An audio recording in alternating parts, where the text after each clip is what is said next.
Join me up a wall at Big Rock, Milton Keynes for an exclusive Q&A with Ayao Komatsu. How do I get down?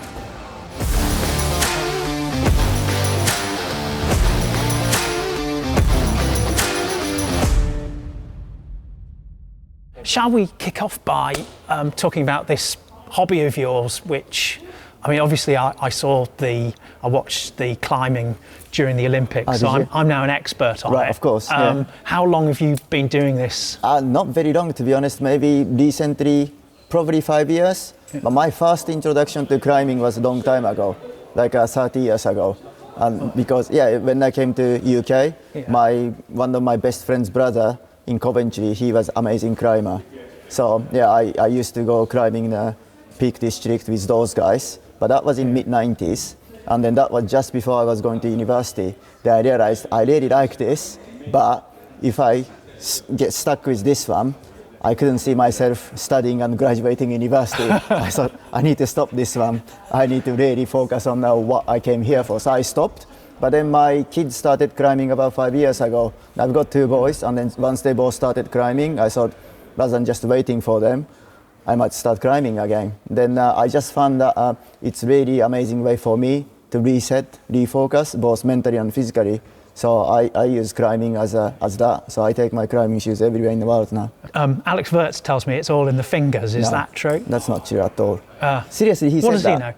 What does he know? He told me it a long time ago, but he showed me how strong his fingers were. No, you do need to have finger strength, but it's about everything. The amazing thing about climbing is you get all sorts of different types of problems. One requires power, one requires balance, one may require flexibility, one's better for explosivity from lower body, one's just upper body. So again, the finger one, certain holes, yes, you do need finger strength, but some other holes, you actually need muscle back here, not finger strength.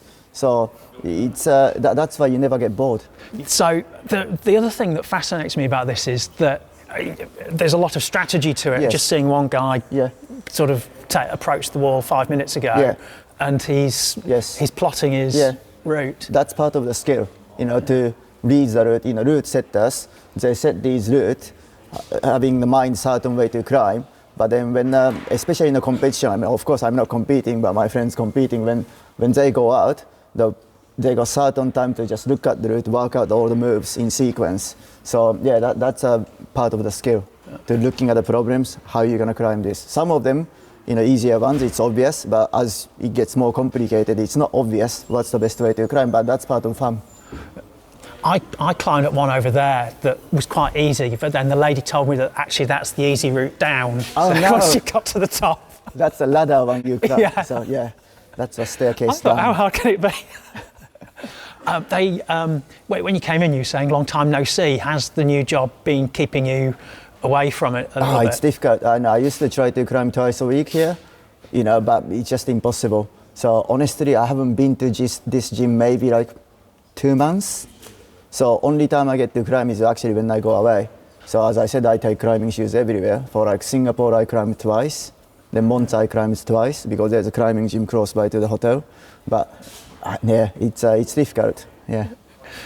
You strike me as being quite intrepid because my colleague Oleg showed me the thing you and he collaborated on in Autosport, and you describe yourself as being lucky in your career, but actually to move from Japan at quite an early age into a very alien culture must have been quite a big stretch.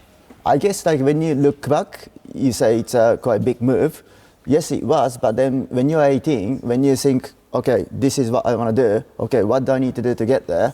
Then you look, okay, it's better to go to England because I need to be able to speak English, and most of the teams are in England. It's just those steps of thinking. You don't think how big or small that is, and then, okay, I need to go to England. That was it, seriously. So you don't think about the gravity of it. I think that's the beauty of maybe when you are so young and you actually don't have fear, or you're not worried about the things that you maybe should, but if you worry about it too much, you can't do anything, right? So nothing holds you back. And then luckily I had my parents who said, okay, that if that's what you want to do, I'd support you. So that's what I'm grateful about. And when I say lucky, what I mean is certain points in my life, I was lucky enough to bump into certain people that really helped me go in certain direction, helped me go into the next step. And those things, actually, you cannot plan it, right? You cannot make it happen by yourself. So of course, you have to be proactive. You have to make a move to do certain things, but to actually bump into certain people, that's you cannot plan that. That's what I mean by I feel really grateful and lucky that I bumped into certain people along the way. Yeah, because we were underneath the car with some spanners and poked your head out, and there was Takuma Sato. Yeah. Again, that happened on that day, but again, leading up to that, the fact that I managed to get a placement at Lotus Engineering, and the boss who employed me for a placement, he was a great guy, and he used to be a Formula Ford racer, and he designed and built his own Formula Ford, and he was doing clubman racing, so I got involved in that. So again, that was lucky that I met him in my interview, and he took me on. And then all the things I did during the day at Lotus Engineering was great, but at the same time, after work, working with him in the garage, I just learned all the practical stuff, so many things as well. So that lady started giving me good balance between, let's say, what you do on the computer and what you do on practically, right? And then start going racing. Then because of that experience, I was hands-on on the race cars when I went back to uni. Then when we are running a local racing drive on the British Saloon Car Championship, I was doing it, right? That's then led to me spannering in Silverstone and then bumping into Takuma. So that's what I mean by lucky, because those things you cannot plan, right? But I think all you can do is just to be active, thinking about, okay, what can I do? What can I get involved? And as long as you are making those moves, if you like, sometimes things happen, sometimes it doesn't, but that's all you can do, right? I mean, it is tricky getting a break, isn't it? The practical experience must have been important, because in this month's issue of the magazine, we've got an interview with Paddy Lowe, who of course, he's won cars at 160 odd Grand Prix, World Championships. He said that at the beginning of his career, he wrote to all the teams and only one offered him a job. Yeah, it's exactly the same. So when I was applying for placement, I must have wrote to 50, 60, 70 companies. Of course, all the F1 teams, all the racing teams I can think of. And then I got rejection reply to all of them, but only two companies called me for interview. One was Lotus, the other one I think was Myra, right? Then both of them offered me a placement. So again, just the 2 out of 50, 60, 70, right? So then luckily, the one that actually gave me a job, the department I was in, I loved it. I loved the whole experience, and then loved working for my boss, and we got to become good friends, actually family friends, went clubman racing, etc. So yeah. It's a much smaller world, isn't it, the clubman racing, than Formula One, and it's a little bit more old-fashioned, isn't it, in terms of everyone being friends with one another? Yeah, but what was amazing was, so there was basically two people, my old boss Steve, and then his friend Bob, who was a chief designer at Dynamic Suspension at that point. And then driver was the amateur driver who used to work for Team Lotus, right? So then it was me. So actually those two engineers, they were proper good engineers, okay? So even though it was 2 + 1 person, me, looking after the car, so things you can do is very, very limited, but all the thinking process, logics, okay, this is the problem we want to solve, things we can do is this, but we only got 2 people and 1 person, 1 + 1, let's say, understudy, and then very limited equipment, etc. Okay, so we cannot do this, but next best thing is this. Everything is very logical, made sense to me. And honestly, I learned an awful lot. And of course, the amount of data we had was very limited. But then again, how to then interpret driver comment, how you look at the data and then filling the holes as in the ones you cannot see the data. How do you interpret that, how you make decisions. All that was amazing. And then after I bumped into Takuma, I went along to his team, did a season and a half in British Formula 3 with karting. But then karting back then, I can't remember how many people we had, but it was a professional team, 20 people looking after 2 cars. And then basically you can do anything you want, compared to 2 people doing it part-time, right? But then what I found out was how good those 2 engineers were, right? Really, because yes, it's better to have 20 people working full-time with all the equipment and everything else behind it, but at the end of the day, it's a human being who makes those decisions, right? So I just saw that, okay, it's not just the size, it's not just numbers. is how important those human beings are, if you like. So that was quite eye-opener as well. You must have had to go to Aldershot then if you worked with Carlin. Yeah. Long time ago. It was 99, something like that. I don't think. Apologies to anyone from Aldershot watching this video. Let's move on from military town. It is a military Let's town. leave it that way. Yeah. What was it like to go even from there to almost the money no object world of BAR Honda in the mid 2000s, where if you could come up with an idea, there was a budget to kind of explore it. But again, I think having worked in the Formula 3 environment, small team, you get to see everything. You do things from like washing the rims, tires, to looking at the data, to talking with drivers, etc. That experience was very, very helpful, because if I went straight from uni to a big team, I can't remember how many people BR Honda had back then. Let's say, for argument's sake, 250 people, 300 people, right? If you go into that environment straight from university, I think you get really siloed. You don't get to understand the whole operation, shall I say. So that really helped me, having that amateur F3 experience and British Formula 3 experience. So when I was thrown into the, let's say, bigger world, as you say, money no objective, that was in-season testing all the time. So we are testing in between every single races with huge budget. Again, you don't lose sight of what's important, if you like, and you don't get lost of, okay, 50 people is doing this, but objective is this, core is this, if you see what I mean. Yeah, you must have done a lot of long hours in those days. Oh, yeah. And I remember before he left Formula One, Franz Tost said that burnout is for wimps or something like that. What's your take on that? I mean, not to criticise Franz, he's obviously first in I wouldn't say that. I wouldn't necessarily agree with Franz's comment, but certainly the time has changed.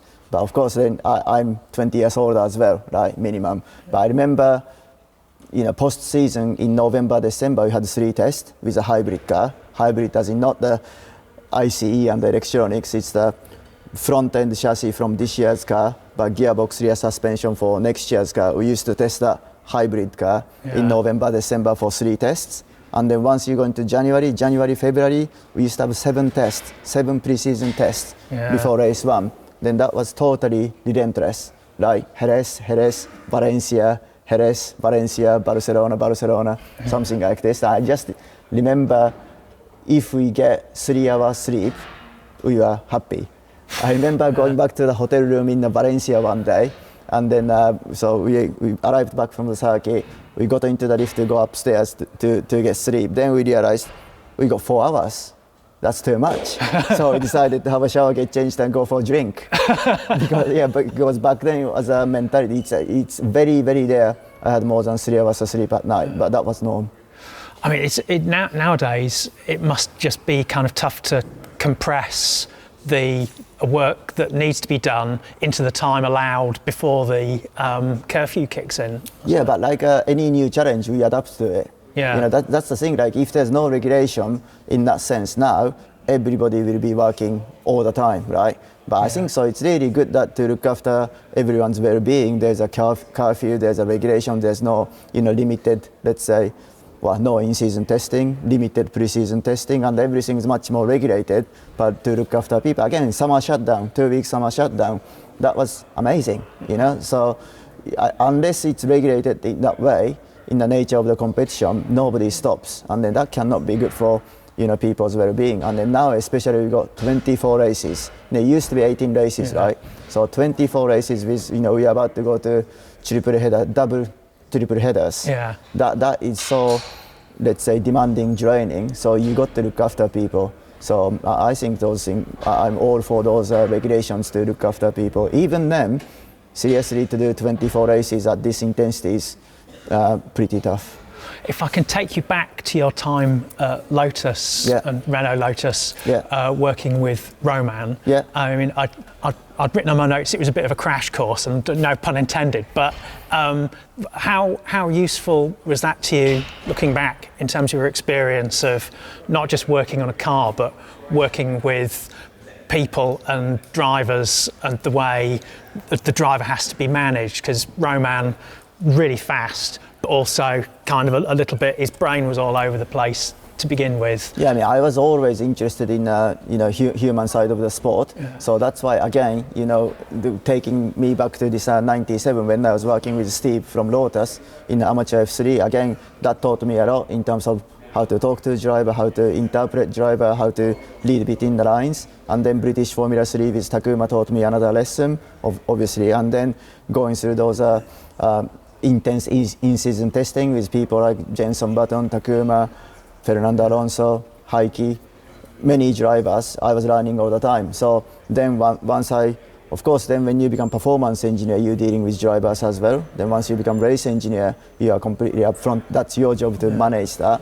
Then yes, I mean, I've done best I could back then, but looking back, I remember talking with Romain, looking back now, if I had 5 years more experience, if I had 5 years bit older, maybe I've done certain things different, which I kind of not regret but feel bad in the sense that I couldn't offer that extra support structure to Romain back then. But then his reply to that was amazing. He said, we grew up together, I don't change anything. I didn't want 5 years older. That was great. So, kindly he said that, but that's how I felt, recently looking back. Well, the second half of 2013, he was basically the only person who was challenging Vettel, wasn't he? Yeah. Sort of remarkable times. Yeah. No, that was amazing. And then I still remember our Japanese Grand Prix. I can't remember where we qualified, but I just remember we going to turn 1 in P1. We overtook Sebastian.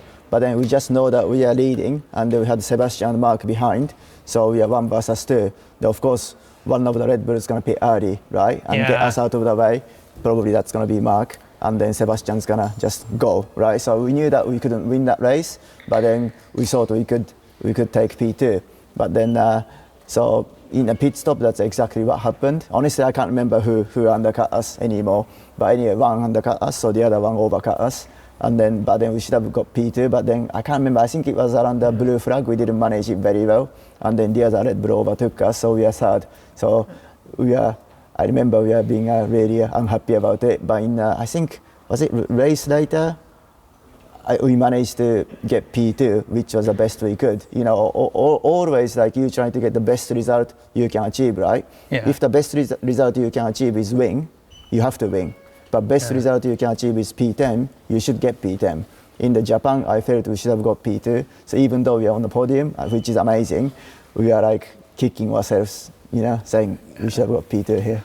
And then the following year was kind of one of those examples of how you can be way up there, and then all of a sudden the next year you're nowhere, and there was no money, and it was a pretty grim time. I think was it Spa? The bailiffs came in, and the engineer had to say, "Don't. That's my bike. Don't take that." It must have been traumatic at the time, but what learnings from that have you brought into your experience now, running a team in a budget cap environment? And obviously Haas had its financial problems when the pandemic hit. You saw that.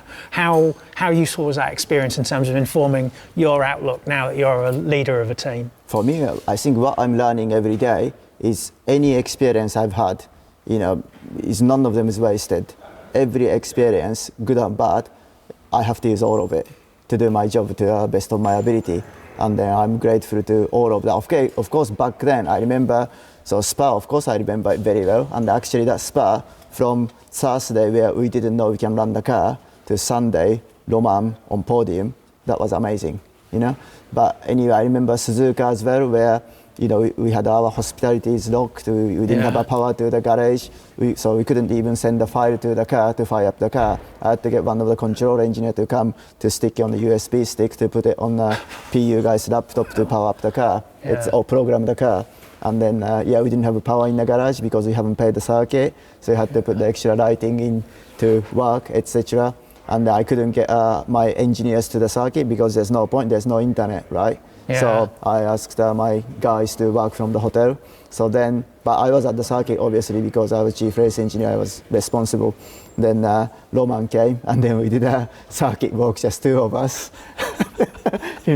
because engineers were at the hotel. But anyway, all those experience, how to manage people in that kind of let's say difficult situation, how to still stick together, having some positives that okay, these bad things are outside of our control. What can we do to make this as still a positive experience, and then having a best go at it. So all those experiences helping me now to do my everyday job.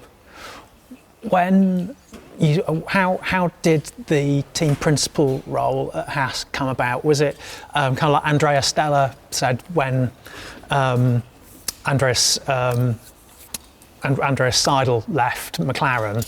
Andreas thought, well, someone's got to do the job, and Zach asked him to do it, and he go, okay, well, I'll give it a go, and it turned out really well. Was being a team principal something that you'd sort of decided would be your next step, or did you just think, I'll do it? No, seriously, I never thought about becoming a team principal, but I was always focused on, whatever the job I did, I was a vehicle dynamicist or performance engineer, tire engineer, race engineer, chief race engineer. I was always focused on my job, but then of course when you do your job, when you know your job very well, then do best you can within that constraint. You always look at, okay, there's something else limiting the performance and moving us forward. What is it? Then there's constraints everywhere outside of your limit. Then of course you try to work with the other managers to improve that. So you're always thinking about, regardless of the position, next step, but not in terms of next career position, but next step as in, okay, I've done best I can as a performance engineer to improve the car, but what's the next step? What do we need to do as a team to make the car go faster, right? So I was always thinking about that. So when the team principal job offer came from Gene, I had decent idea of what areas we can improve, if you like. So that was my, let's say, mentality. One of the other interesting things about Formula One at the moment is, back when you were first an engineer, the 2000s, it was just going through that transition where the team principals were people who generally owned the teams. Yeah. Their names were above the door. Yeah. The car companies came in. Yeah. And then there was a long period where team principals were just employees, but they came from a commercial background. Now there's a lot more team principals. There's there's Mike Crack, there's Andrea Stella, who come from an engineering background. Do you think that's kind of just come about accidentally, or is it just sort of the way Formula One has developed? So actually the team principal is better off as an ex-engineer, and commercial stuff left to other people is probably best? I don't know the answer to that, to be honest. I don't think it's a straightforward answer. Yeah. I think it really depending on each team situation, how the team is set up.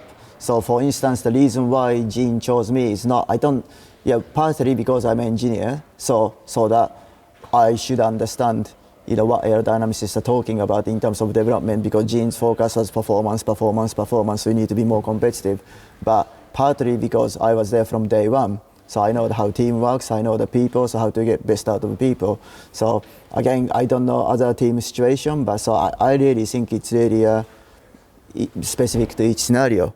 And then each background, like either your engineering background or commercial background, or let's say like a Christian Horner, he used to be an ex-racing driver, right? And then he started managing Arden, etc. So he had a very different background. So I think each of those backgrounds got strengths and weakness. Then it's just up to those individuals how to apply those experiences. So I don't think there's a black and white answer to say, okay, modern day Formula One, new team principal should be ex-engineer. In terms of performance, everyone comes into Formula One wanting to win, but Yeah. only 2 or 3 teams are actually realistically in with a chance to win. Historically, you've had sort of teams that are just kind of happy to be there, kind of coming in the top 10 in the Constructors' Championship when there was more than 10 teams. What do you think is a realistic aspiration for Haas as an organisation? Can you be kind of top 4 with the right sort of backing and direction? Yeah, of course, for longer term future, our ambition is to be able to be that level top 4 and then have a chance to be on a podium at some races. But of course, there's a long way to go. And then you got to look at how you set up, how you can improve the team to achieve that goal. But for sure, we're not happy to just be there. This is why Jim made a change. Last year we were last. That's for me, there's no point just participating. It's a competition. Then you always need to look to improve. So this year, what we're focusing on is just improving from where we are in January this year, making continuous improvement, and then producing the result that we should be producing within the constraints. At the same time, in parallel, how to remove those constraints, how to improve those seedings so that we can perform better in absolute terms, if you like. So as long as we're doing that in parallel, as long as we're doing that improvement at the right speed, I think we got a very good future to be able to achieve what we want to achieve. It feels like there's almost a virtuous circle once if you say you come into a race weekend and you know the back end of the car's disagreeing with the front, as it has been for quite a long time, you kind of know that you're not really going to be doing well. Once you get into the situation where it feels like this year you kind of made progress with the car, and do you feel that within the team, that there's sort of like more optimism, and you see Nico particularly getting it into Q3 occasionally? Does that kind of really help to lift the whole organisation? 100%.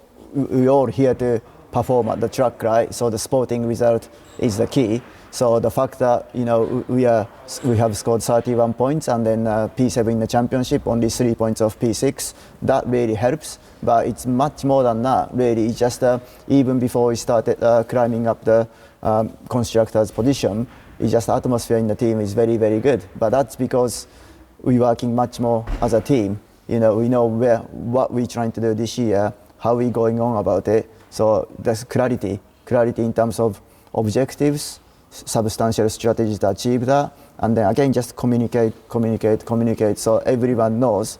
Doesn't matter who you are, IT person or software engineer or aerodynamicist or trackside engineer, they all need to understand what they're contributing to the ultimate goal, which is on-track result, right? So if people has that connection, everyone has that connection, that's very motivating, right? So that's the inclusive environment we're trying to build in this team. I think that's a great place to leave it, and now the cameras will track your progress up the wall. Okay. Looking forward to it.